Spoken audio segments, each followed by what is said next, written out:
धर्मशाला से कांग्रेस प्रत्याशी देवेंद्र सिंह जग्गी ने मुख्यमंत्री सुखविंदर सिंह सुक्खू की मौजूदगी में मंगलवार को नामांकन प्रपत्र दाखिल किया। इसके बाद दाड़ी में आयोजित जनसभा को संबोधित करते हुए सीएम सुक्खू ने पूर्व विधायक व भाजपा प्रत्याशी पर जमकर हमला बोला। मुख्यमंत्री ने पूर्व विधायक को सरगना बताते हुए बड़े पैसों में खुद व अन्य 5 के बिकने का एक बार फिर आरोप लगाया। साथ ही धर्मशाला में 14 माह में सिर्फ घर में सोए रहने की बात कहते हुए कहा कि मुझे धर्मशाला के कामों के लिए नहीं अपितु आवासीय कॉलोनी बनाकर जमीन सस्ते दामों में लेकर महंगे दामों में बेचने की बात कही।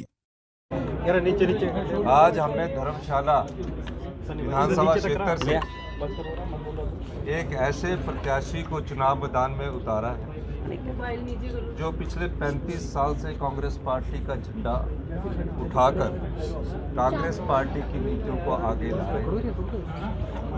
ईमानदार है, शराफत कूट कूट कर भरी है। मेरे से ज़्यादा आप पत्रकार बंधु को जानते होंगे, हमारे देवेंद्र जग्गी जी को, और इनके नामांकन में आज हमारे राष्ट्रीय नेता श्री आनंद शर्मा जी जो यहाँ के सांसद का चुनाव लड़ रहे हैं, श्री मुकुल वासनिक जी अखिल भारतीय कांग्रेस कमेटी से हमारे पर्यवेक्षक और हमारे साथ आए हैं। तो इस प्रत्याशी के जीत के लिए हम सब आप लोगों से, पत्रकार बंधुओं से भी अनुरोध करते हैं कि ईमानदारी, शराफत, सादगी और पार्टी के प्रति विचारधारा रूप से आज हमने जग्गी जी को आपके सामने लाया। सर, केंद्रीय मंत्री अनुराग ठाकुर ने कहा है कि प्रदेश में जो है भाजपा जीत का चौका और छक्का लगाएगी। ये तो 4 तारीख को पता लगेगा कि कौन जीतता है और कौन हारता है। अब भारतीय जनता पार्टी वाले अनुराग ठाकुर जी भविष्य वक्ता हो गए हैं। भविष्य वक्ता की भविष्यवाणी कितनी सफल होती वो तो जनता हिमाचल की तय करेगी ना। हिमाचल की जनता जब तय करेगी तभी पता लगेगा ना। सीएम साहब, ये दल बदलों को हिमाचल की जनता कितना पसंद करती है? क्या करना? नहीं, आप गलत शब्द बोल रहे हैं। दल बदलना वो होता है कि चुनावों से पहले पार्टी छोड़कर दूसरी पार्टी में जाए। ये तो बिकाऊ है, और ये जो चुनाव है ये बिकाऊ का सरगना है जिसके खिलाफ हमने एक शराफत वाले प्रत्याशी को उठाया। अब बिकाऊ का सरगना जो यहाँ से चुनाव लड़ रहा है, धर्मशाला की जनता ने उन्हें बैजनाथ से स्वीकार किया।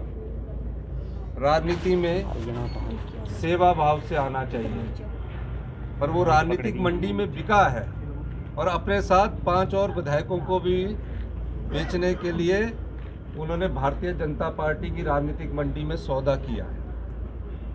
जब कोई पार्टी जनता की भावनाओं का सौदा करती है, हिमाचल की देव संस्कृति, हिमाचल के लोग जो देवी देवताओं में विश्वास रखते हैं, इस चीज़ को पसंद नहीं करती है।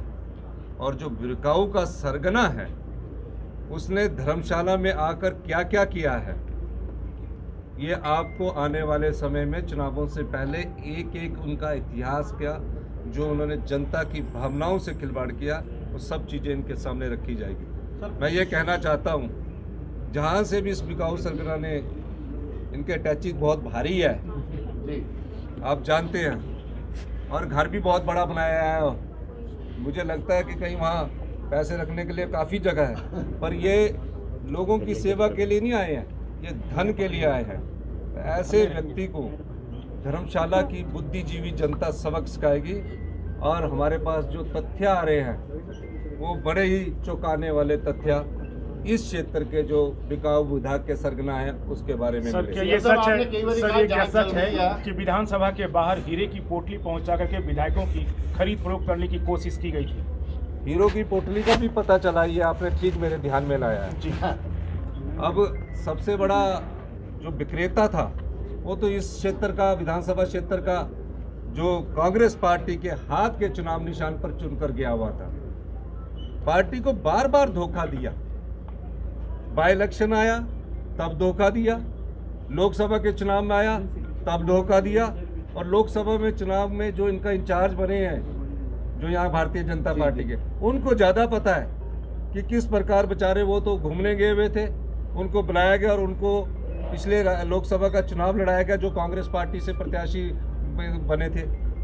तो ये जो आजकल पहले बोलते नहीं थे, 20 साल में सुना, मैंने उनको बोलना तो सिखाया भी, अभी बोलने तो लगे हैं। लेकिन मैं ये कहना चाहता हूँ जल्दी ही ऐसे लोगों के खिलाफ जो भ्रष्टाचार में लिप्त लोग हैं, जिन्होंने अपने आप को राजनीतिक मंडी में बेचा है, हम भारतीय जनता पार्टी की इस नीति के खिलाफ जनता की अदालत में जा रहे हैं। हमने जनता से अनुरोध किया, हमारे पास पैसा नहीं है, हमने कहा है लोकतंत्र की ताकत जनबल है।